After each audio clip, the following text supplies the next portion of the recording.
guys, today I'll be listing 4 things you can do to help you grow spiritually that have helped me a lot, helped me learn a lot of things. So if you're interested in that sort of thing, then stick around. Okay, number 1, develop a meditation ritual. I say ritual because you want to make this consistent. You want to kind of form a habit out of this, a routine. So carve out some time, preferably morning or night. Start with like maybe 10-15 minutes just to sit with yourself and observe your thoughts. And this is obviously not easy at first. That's why I say develop it. It takes time to like build on it. But yeah, morning or night more preferably, because that's when your mind is more docile and it's also more in its subconscious mode.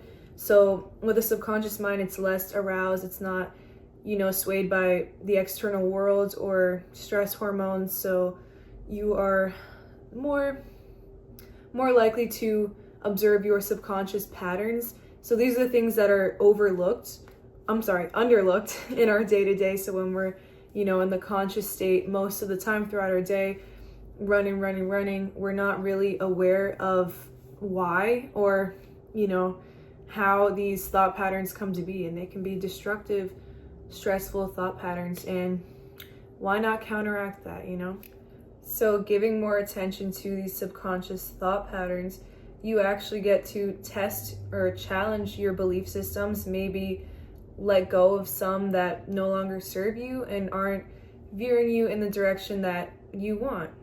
And, have just stuck around because, say, for instance, say with the receiving information, so thoughts are received, right, depending on the frequency you're at. So for me, when I was ranging in the lower frequency, so this is like survival, right? So I was addicted to a lot of things. I was attached. I was codependent. I was always seeking. I was very self-seeking because that's what comes with the nature of survival. You're always putting your safety first, whatever makes you feel comfortable or whatever you're familiar with. And sometimes those familiarities aren't the best for you, and they're not going to pursue you further spiritually. You're just going to be stuck and stagnant, and it's not a good feeling. So instead of always, receiving information telling me to survive or, be impulsive, do what I'm familiar with, I was able to slow down that thinking, challenge it a little bit, and think more thoroughly, get new ideas, get new belief systems, and that will liberate you. Trust me. And eventually, once you become almost a master meditator, you are able to heal yourself from diseases. And that's like, when I found that out, I learned that from a lot of Joe Dispenza's teaching, but like it starts with the mind and then it carries everywhere else. So a lot of physical illnesses stem from an unhealthy thinking pattern, which leads to unhealthy emotions. And then when those emotions aren't processed, they become toxic and physical almost within your body. And then that's where diseases spring from. Okay, another thing with meditation. So when you meditate, you are connecting your conscious mind to the quantum field. So like I said, the quantum field being a vast network of frequencies ranging high to low. So the lower ones would be more states of survival. So when you're first getting into meditation, you're still carrying those survival-like qualities within you. So, that's where attachment comes in. That's where, the fight or flight is. That's, very connected to your senses. So with meditation, the goal kind of is to like withdraw from your senses. So you're not always on alert. You're not paying attention or tied to the external world. You're seeking more and giving more attention internally. So the more heightened the frequencies go, the other one would be like love. It's like kind of like the middle. So think of the chakras. So down here, low, and then it ranges to high. And the middle one is like your heart chakra. So that's like groundedness, balance, bringing harmony to your mind, body, and spirit.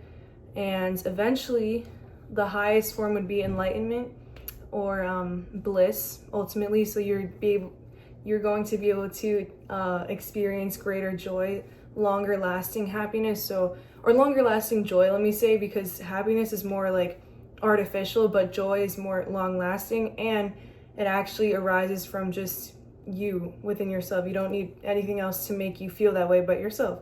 which I feel is pretty cool. And it is a cool feeling. It's very euphoric and it's awesome. Yeah, and enlightenment, once you reach the top, it's like everything starts making sense and you just feel this more profound oneness and connection with everything.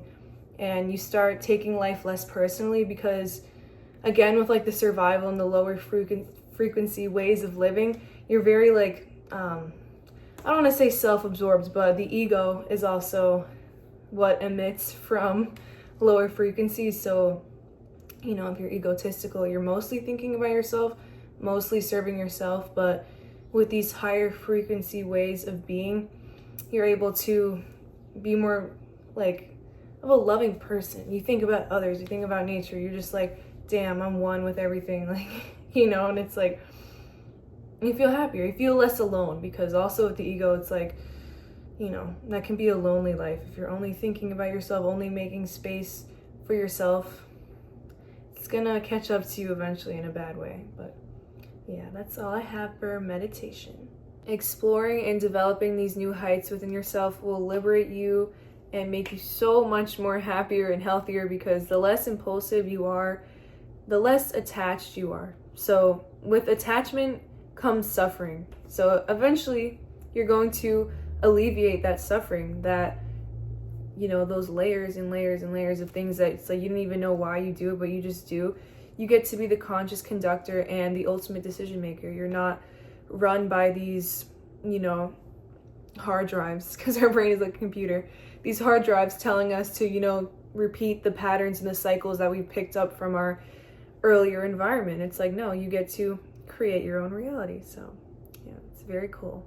Okay, number 2 would be having a spiritual guide or a mentor. For me personally, these guides take forms in books and a lot of authors that I look up to. And I've also had like a yoga instructor too. She was great, but that would be more of a mentor. But like guides can be books, it can be, you know, someone online that like makes videos, or like anything that helps you or you look up to learn from, essentially.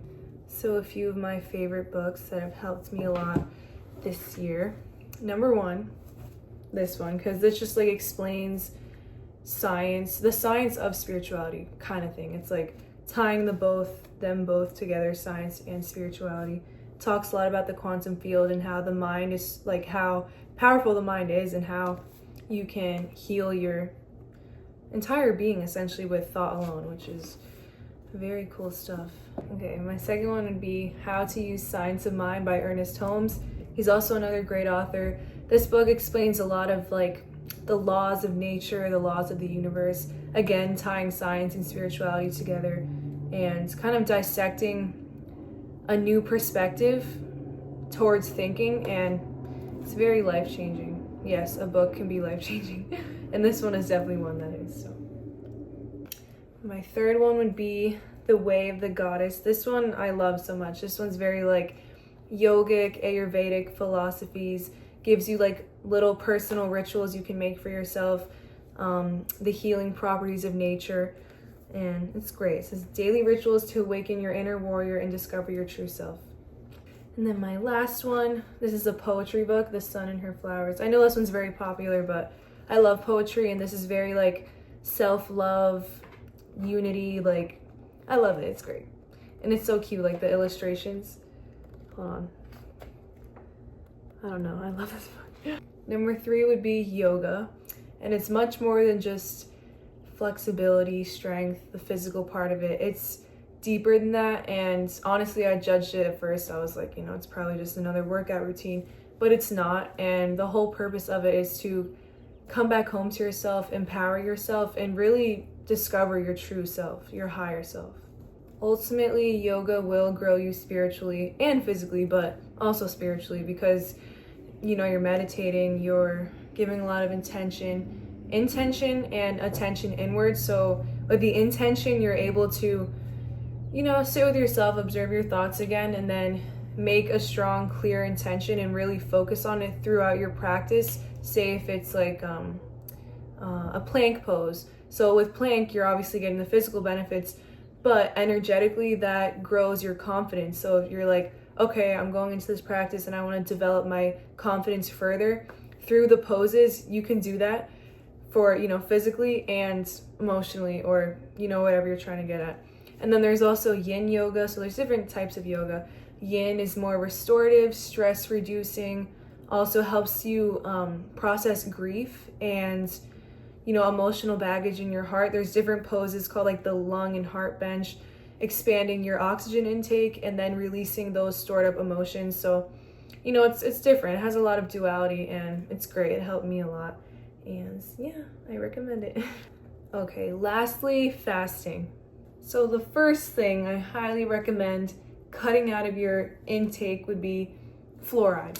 So fluoride is a chemical found in most of our running water systems, tap water, toothpaste. But what fluoride does, it's not good for you. It's not the best. It actually deteriorates your teeth. So why is it in our toothpaste? I don't know. Ask our government. But it also obstructs your pineal gland. So it creates this plaque that forms over your third eye.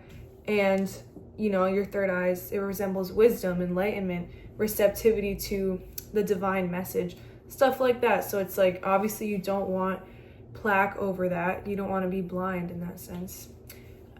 Like, essentially, it makes you spiritually blind. So change your toothpaste, get non-fluoride, and also xylitol.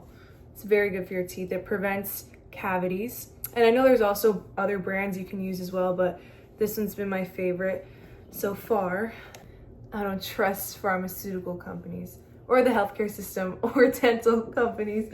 And I'm going to show you a clip I found on TikTok earlier that just backs my case in point, because it's just, we're finding out more and more every day and it's insane. But yeah. Conspiracy theory you 100% know is true. Root canals. There's this YouTube video, which before was a documentary on Netflix before it got pulled after 2 weeks, known as The Root Cause. The Root Cause discusses the big psyop by dental industry and by big pharma to f people's health up through root canals. You can't even watch it in the United States. You have to turn on a VPN because it's banned by the American Dental Association, which is in bed with big pharma. I had a root canal recently removed, and once they did the DNA biopsy on the tooth, they found 20 different types of parasites growing and living inside of my jaw. Stay away from fluoride, stay away from root canals. So yeah, fluoride is bad. Dental companies can't be trusted. Move on. Fasting is very personal to me, so whether it's just cutting certain things out of your diet or not eating for a certain extent, only eating certain foods for a while. Another diet that's helped me is a ketogenic diet. So like sunflower seeds, pumpkin seeds, almonds, walnuts, things like that have helped my brain health, my clarity, my digestive system, so I'm not always feeling bloated and stuff. But yeah, ketogenic is very popular amongst the yogis, but yeah, it's all in all great. But yeah, that's all I can speak of today, because there's more things I need to practice myself before preaching. But yeah, I hope that you gathered something from today's video, and with that being said, namaste.